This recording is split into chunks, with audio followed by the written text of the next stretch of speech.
Hello, ladies and gentlemen. This is Brian at Bitcoin Summer. Thanks for joining me today. Another crazy week in Bitcoin world.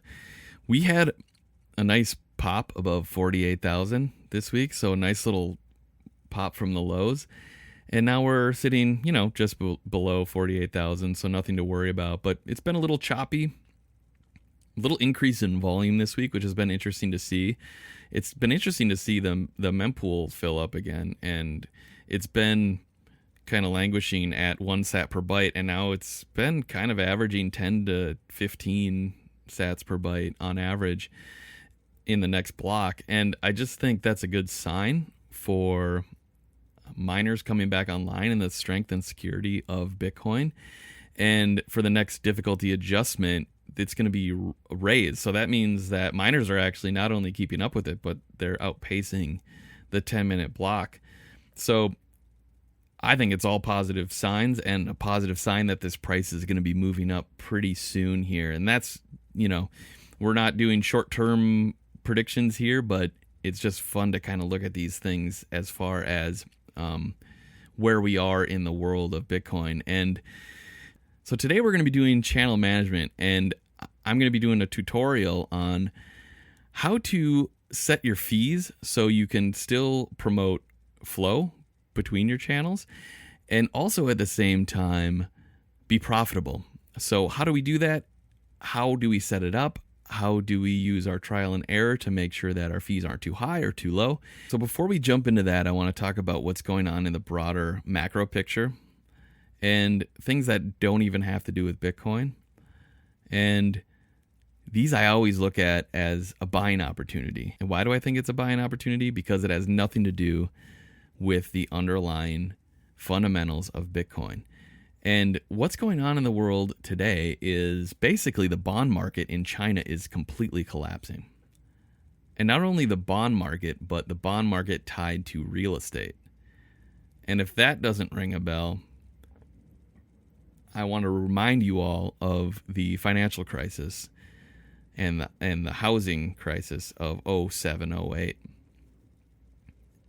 Now, what's happening here is on a huge, huge, huge scale because the Chinese government pumped all of this money into these real estate companies, which are basically state-run, and they built all of this real estate that they didn't need. And now they're not able to, they just announced, I think it was today or yesterday, they announced that they're not going to be paying their next payment on their bond. So what happens when a company doesn't pay their bond? Well, it doesn't matter if it's on a small scale. The investors of that bond are just going to get screwed. But what's going to happen in this case is completely a meltdown in China if nothing is done about it. And I kind of look at this, I flip it around on its head, and I kind of look at it in an opposite direction. And the way I look at it is, this is actually good for Bitcoin, and this is actually good for assets. And why do I say that? I think short term, we're going to see some chop in the market. I think we're going to see, unfortunately, Bitcoin is still tied into the asset market and securities and stocks. But I think eventually that'll decouple. But as for right now, it really is tied in with that. And when there's a liquidity crisis, which means that people are flocking to US dollars, the US dollar price goes up and assets go down. That's typically what happens. And that's definitely what's happening this week. The dollar is showing some strength, and Bitcoin's looking a little bit choppy, but it's not doing that bad today. It's actually doing pretty good this week. But the stock market's languishing a little bit. And if we do see a liquidity crunch, we could see another black swan event like what happened in 2020. And that's when everyone fled to the dollar, and they definitely left Bitcoin, and it dropped something like 50% in a day. So don't rule it out that this could happen within the next month. I don't think that it's going to do that, and here's why. China can't allow their biggest real estate company to go under. It's going to be just like the United States, and they're going to have to do a bailout. And what does that mean? They're going to have to money print. When they money print, what is that? Really good for Bitcoin. So I just think in the end, even if it does cause a ripple effect throughout the entire investment world, throughout all of the countries in the world, and all of the people that are indirectly affected by a bond default in China, I really do think that the only reaction this can be is recessions and stock market crashes. They're illegal now. Companies failing, that's illegal now. They've just built this system up too much. And so what's going to happen is not only continued money printing, but increased money printing. And all of this leads down the path of Bitcoin. And I just think, we'll see this chop for a couple more weeks, I think. But I think October is just going to be an insane month, in my opinion. And I think quarter 4 of 2021 in general is just going to be wild. And a reason why I believe this is the ETF announcement. I think that is coming, whether people like it or not. I think it's coming, and I think it's going to be very, very good for the Bitcoin price. I don't think it's going to be a sell the news event. I think it really is going to be the catalyst to skyrocket Bitcoin into the next level. I think Bitcoin's going to do it on its own, but it'll be just a little bit at a slower pace. And pace is good, but an ETF announcement is the news that everyone's been looking for, and I think it's going to skyrocket everything. And there are some rumors floating around that Gary Gensler came out about a month ago, and he was talking about how he would prefer approving a Bitcoin futures ETF instead of approving just an ETF that holds the underlying Bitcoin. I don't understand the head of a federal agency that is in charge of protecting investors, which is what they always say, which is everyone knows is just a crock of shit. I don't understand how they can justify promoting a futures ETF, which is going to be way more volatile than the underlying, instead of just the underlying of an asset that already moves, something that moves with way more vigor than anything else on the market. Why would you need a futures ETF for that? I just don't understand where his head's at with that.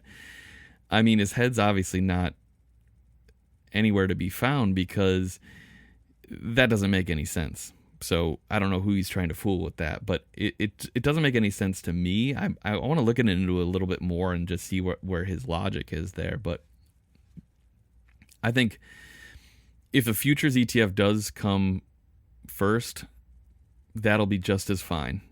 And I think the underlying Bitcoin ETF will be close behind that. So I don't think we have to worry about that. But somebody had a rumor floating around that they have it under good authority that the middle of October, towards the beginning of November, we're going to see a flurry of not just one, but many futures ETFs for Bitcoin.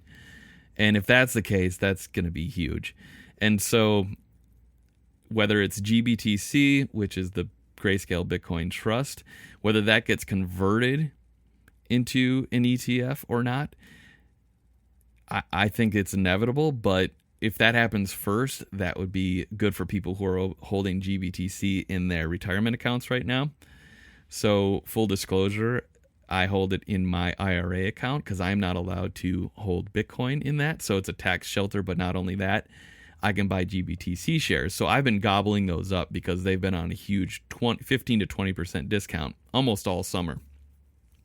So I've basically just been piling all my retirement money in there, getting a Bitcoin proxy at a discount. So, in full disclosure, I would like a GBTC to get converted into an ETF, and also that would probably lower the fees on it. It's 2% fees right now. So ETFs roll usually under 1% fees.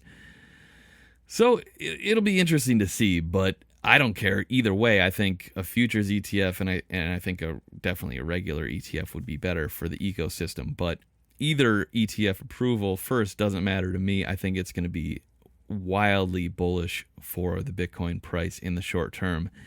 But we're looking out long term here, and when we're looking out long term, we're talking about the Lightning Network, or at least I am, because that's where I see the future of payments in the world.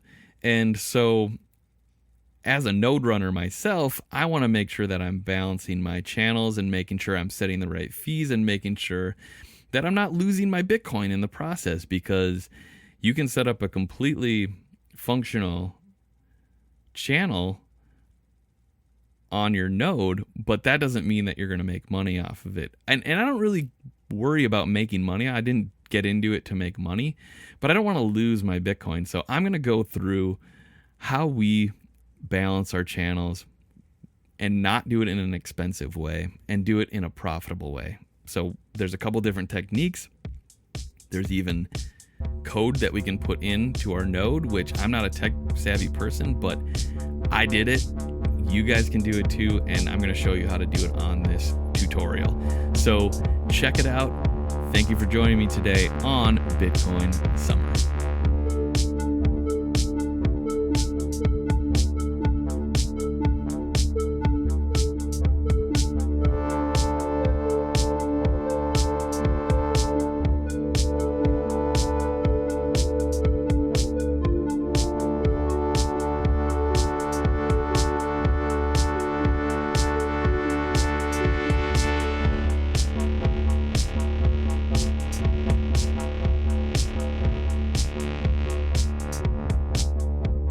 Today, let's talk about channel management. So why would we perform a loop out? So if you want to go back a couple episodes, I do talk about how to do a loop out. That's on my channel opening video. So check that out under the tutorial playlist. But why I wanted to do a loop out is because I had very unbalanced channels. So all of my balance, my SAT balance, or not all of it, but a lot of it, a large portion of it was on my side. So my outbound capacity was very high compared to my incoming capacity. I had over 20 million sitting on my Lightning wallet, and I had under 500,000 sats on my Bitcoin Core. So very unbalanced as far as my wallets go, but also my channels. So I had very large channel opens without getting inbound liquidity back from these nodes that I opened up with, because they didn't know I was opening up with them. So they're not going to return any liquidity back. So what that means is I have a lot sitting on my Lightning wallet. And so in doing so, my channels stayed extremely unbalanced. So with loop out, it gives us the opportunity to bring that liquidity back into our Bitcoin Core wallet. And with that, if you want, you can even open up more channels with that. So that's kind of a cool double feature there. It's a pretty profound thing. Once I found that out, I was like, oh, wow, this is kind of cool. We go into services and loop out here. And as you can see, I have multiple failed loop outs in the past. But now that I have more established liquidity, I'm going to check this out and see if I definitely will have a greater chance of getting these through. But let's check it out. So you got to enter the amount of sats you'd like to transfer to your Bitcoin Core wallet. The cool feature with Ride the Lightning is you can do an estimate quote. So let's do that here. You can estimate your quote, and this will make it easier to gauge how many fees you'll be paying. And this comes in handy because you can see by my failed transaction, it takes a bit of trial and error to get this going. So not all of these are going to land. It's very difficult to do, like I said, especially if you have not a ton of liquidity on your channels in general. So I'm going to try this 10 million sat loop out. I'm going to estimate my quote here. As you can see, we are going to be doing, we'll hit next down here. I just kept everything the same. Node local address.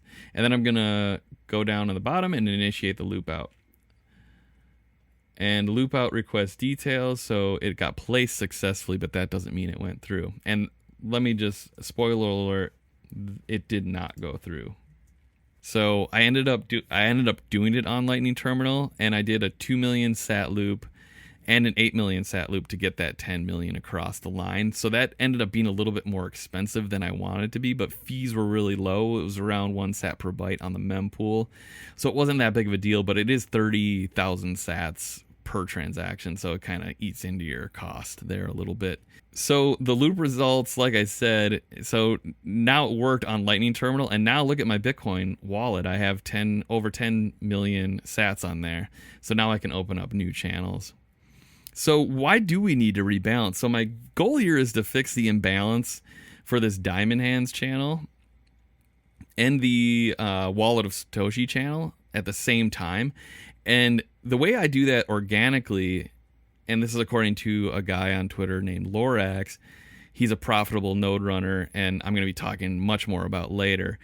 So when your sats are heavy on the inbound side, and that's the green or the right side, you should bump your fees up. So we'll go to the forwards tab, and that'll check out all of our routing transactions. And this is a really good resource on ThunderHub. You can analyze what channels typically flow into one another, and that's a good way to gauge how much fees you should charge. Sometimes it's heavily favored in one direction, so you'll only get channel flow going in one direction. And that needs to be taken into account when you do adjust these fees up and down. So you don't want to drain out the flowage of a certain channel, and you don't want to have too much flow on a certain channel if it's not profitable. Does that make any sense? I haven't had much luck doing a channel rebalance on ThunderHub, so I prefer to jump into Ride the Lightning like we just did with the loop out. So let's go into that right now and do a Ride the Lightning channel rebalance. If you're using Umbrel, you can find that in the app folder. There it is. Sign in there, and you can click on Peers Channels. And you should have two channels in mind when you're rebalancing with this method. So first we locate the channel with the fatter outbound liquidity, and you click Actions, then Circular Rebalance on that channel. So then you'll pick the amount that you want both in balance as closely as you can get, so it doesn't have to be perfectly balanced. You have a better shot at rebalancing a smaller amount. So don't come out of the gates firing with like a huge amount, unless you know that you can get a lot of liquidity through that. That's it, like I said, it's a lot of trial and error, and you'll get to know your channels a lot better and a lot more intimately once you start going through all of these processes. So don't worry about all of the specific details right now. So in this case, I selected 1.5 million just to get those more in balance. So you're going to click on Estimate Fee button. This is just like the loop out.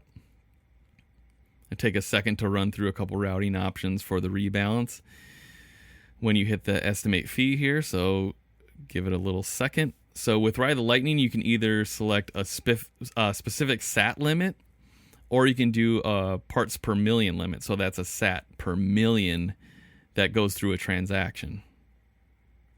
It doesn't matter which one you use. Just the lower limits obviously will limit your possible routes. So those have a less of chance to actually succeed. So you might need to do a little bit of tinkering and try this a couple times, which is fine because it doesn't cost money each time you do it. So the MSATs is millisats. So to calculate sats, you move over the to calculate how much it is in sats, you move over the decimal 3 places. And so this rebalance is estimated at around 1,500 sats. Payment failed. It just couldn't find a route to get through. So a good method is to lower your sats that you're going to want to rebalance until it works. So keep going down in number, and then you'll keep trying. So that was 1.5 million.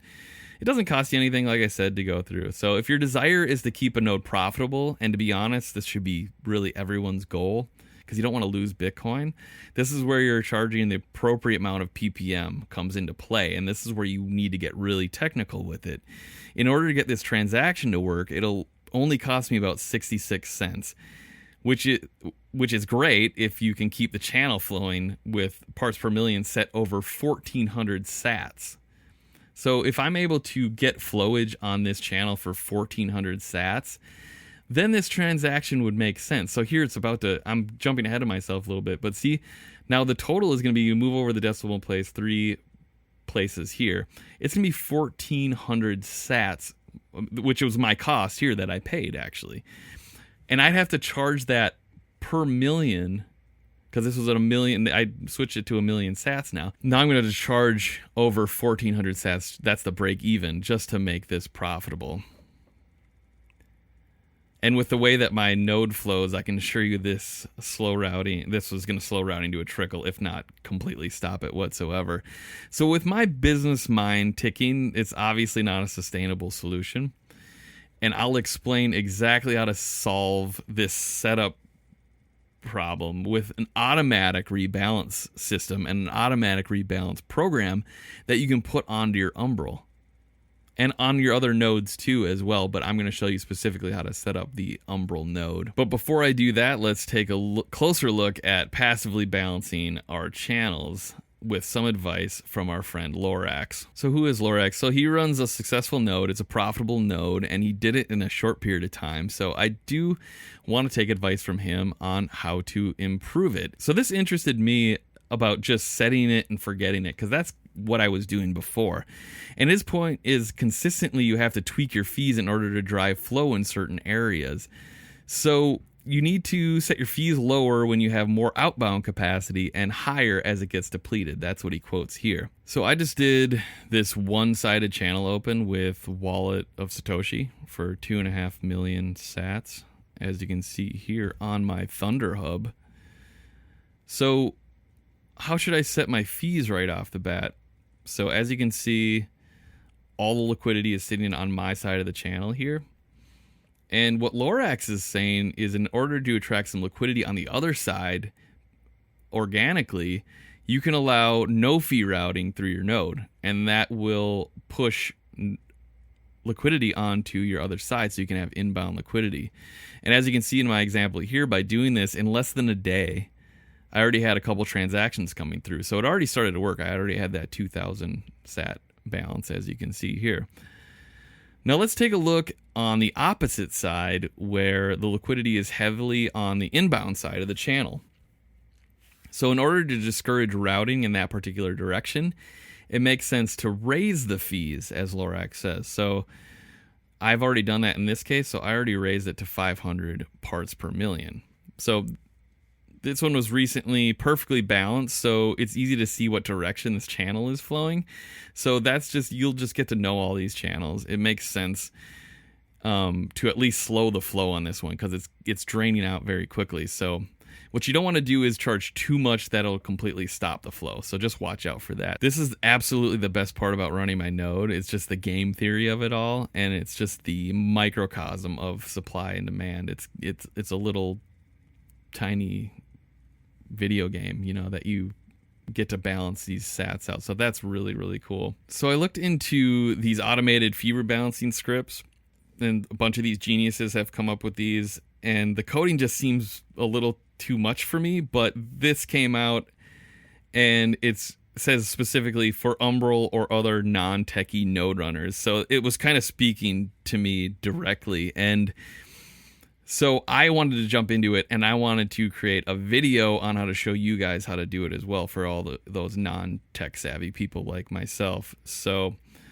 it really isn't plug and play, so I'm going to give you some shortcuts on the setup, and if I can do it, definitely you guys can too. So how do you run Rebalance-lnd? So Lorax broke down all of the setup from Otto's code into a very easy to digest tutorial.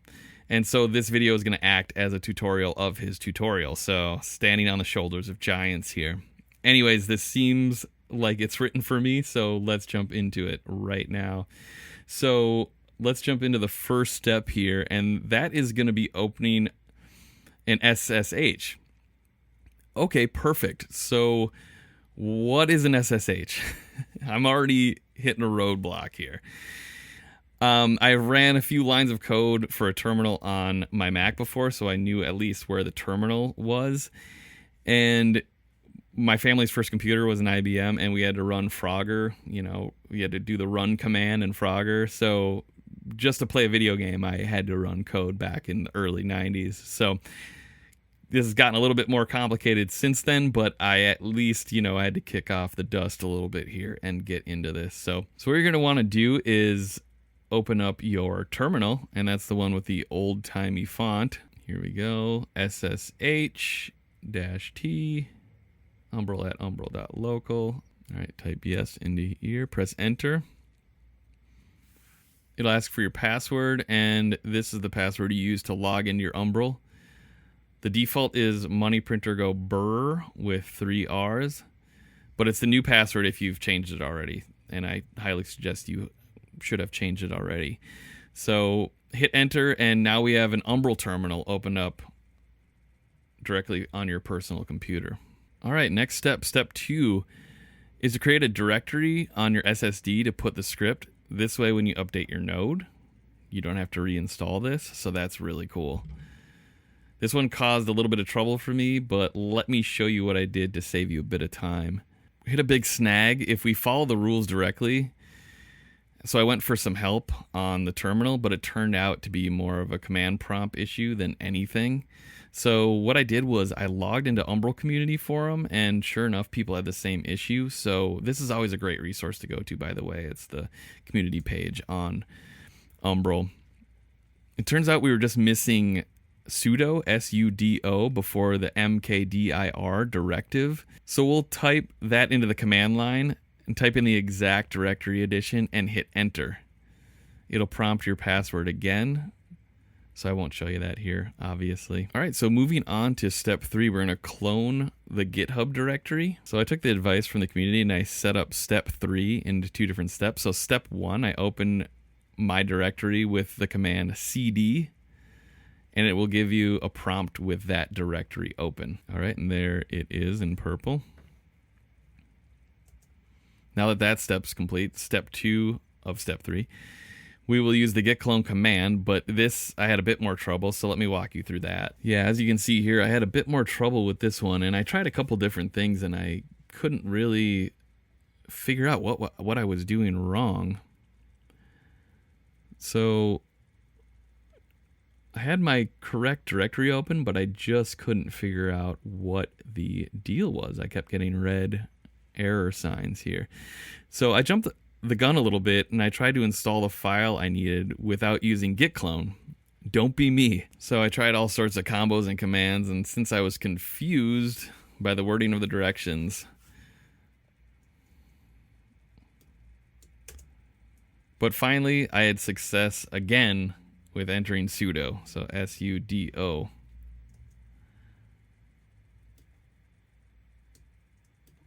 And there we are, we're in business. So step 4, we're going to install Python 3. I had a little trouble with this at first as well. Kept getting this errno2 error message. Tried all sorts of stuff, but the trusty Umbrel community came through yet again. So with the font on the Umbrel page, I thought it was is command, but once I figured it out, it was ls command to see the folder in the directory, and I was in business. So see Rebalance-lnd in purple down there. And that's where we want to be. Then you create a Rebalance-lnd directory in your original Rebalance-lnd directory. It's a little bit of redundancy here, but I know it works. So we're going to type ln in here again, and we're going to look for our specific files, and we want to make sure that our requirements.txt, and there it is right there, as you can see next to that green. Type your pip3 command to install your text file. This takes quite a while to load, so be patient and don't close your terminal down. But this takes a long time, but we got it. So we're going to test if it works by listing our channels out. Again, I couldn't figure out the command. After a few tries, I realized you need to put Python 3 in front of all your commands when you're using this program. So there it is, my full node list. All of my channels appear, and there's this neat little text version of all my balances. So this is extremely cool. So step 6, we're going to try to do 100,000 sat rebalance just to test it out. So I keep track of all of my routing in a nice little spreadsheet, and I marked a couple of these transactions wrong, but where you see the negative numbers, that was my rebalancing transactions. As you can see, very expensive. So Wallet of Satoshi is by far my busiest outbound routing channel. So this is where I'm going to focus my rebalancing scripts on, my first couple checks, because I know I can generate some action. So that's where I'd like to be profitable. So let's start with the fees set at where I was getting the most traffic and seeing if I can make it do a rebalance with a profitable amount here. Now let's run the program by copying and pasting the ID of the node we want to rebalance. So that's my Wallet of Satoshi node, followed by a -A and the amount. We are starting with 100,000 sats, just to keep it low, just to do a test here. And another issue, I forgot about Python 3, so make sure you're entering that before every command. So successful rebalance shows up in blue, and it'll say increased outbound liquidity on, and it'll say your node name, and then the fee parts per million. And then it shows you the fee that you paid. So take a peek here. I paid 12 sats. So if I can get this channel to still flow at a fee set above 124 ppm, then I can run this channel into perpetuity on a profit. Next, we'll check out rebalance with fee considerations. So now that our 100,000 test is over, we're going to go back into ThunderHub. We can tweak some fees. Originally, it couldn't find a route for Wallet of Satoshi because I had my fees set too low. So what this script does is find only profitable routes. It takes in all the calculations for the fees you would be missing out on the channels that it's pulling liquidity from. So that's a really cool feature. So at 20 parts per million for Wallet of Satoshi, I just couldn't simply find. I'd be losing Bitcoin on every transaction that I'd be transacting with these rebalances. So at 200 ppm, I did actually get a few successful routes before I started running this program. So I'm going to try to aim for that region because I know I can get payments routed through there. And I actually got one at 600 ppm at one point, but I want to keep my channels as low as possible. So I'm going to go back into the terminal, put in my Python 3 command with the amount of sats. And here we're going to start with 1 million. So that didn't work, so let's try 750. That didn't work, so let's try 500,000. So here we are processing. We're getting closer. We're doing some processing. Okay, so it's trying a lot of different routes here, so let's speed it up a bit. It ran 60 different routes to no avail. So that must be the timeout limit, is at 60 different routes that it's going to check. So what I'm going to do is boost the fee to 250 parts per million, since it is not able to find any possible profitable route to make this transaction at 200. So working, and success. You see blue and it's gone through. That's what I always say. So it worked at 250 parts per million. And now if I can generate some flow on that level, I could make this a profitable channel. So that's a really cool thing. All said and done, for about 500,000 sats rebalance, it only costs about 88. So my 88 sats that I spent on that rebalance is way better than what I spent before I had this script. I was paying 1,400, 1,000 to 1,400 sats to rebalance this every single time. So that's just crazy. Now you want to go down the line and conduct this with all your unbalanced channels. So it takes a lot of TLC. Starting with the bigger quantity and working your way down, I found is a good way to do it. So you want to start with a high level. You want to start with a high quantity of sats, and then just see which ones you can slip through. Because usually, with liquidity issues, you're going to have to go with a smaller amount. But you want to start higher. So that's how I found it is a good way to do it.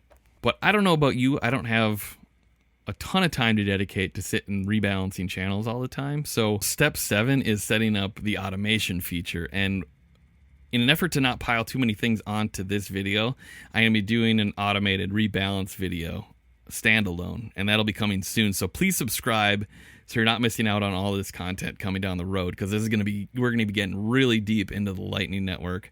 Another reason why I don't want to automate yet is because I'll have to test out these current profit levels. So I want to check out these fees to make sure I'm still getting flow before I set those fees into motion, because those will kind of be locked in if I do automate it. I mean, I can stop the automation, but I just want to make sure that before I go into the process of automating that, I know that I can get some flow through those channels. So in the meantime, if I can't get these channels to flow through at the current levels that they're at, I'm going to have to start closing down a couple of these channels that aren't profitable.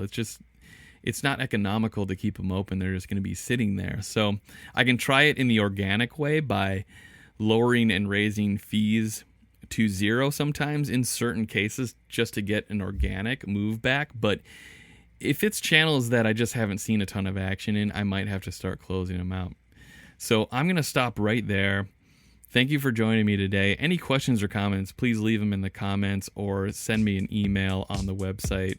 All of that info is found on the show notes or the notes below here on the video on YouTube. So without any further ado, I am going to bid you adieu, and I want to say thank you for joining me today on Bitcoin Something.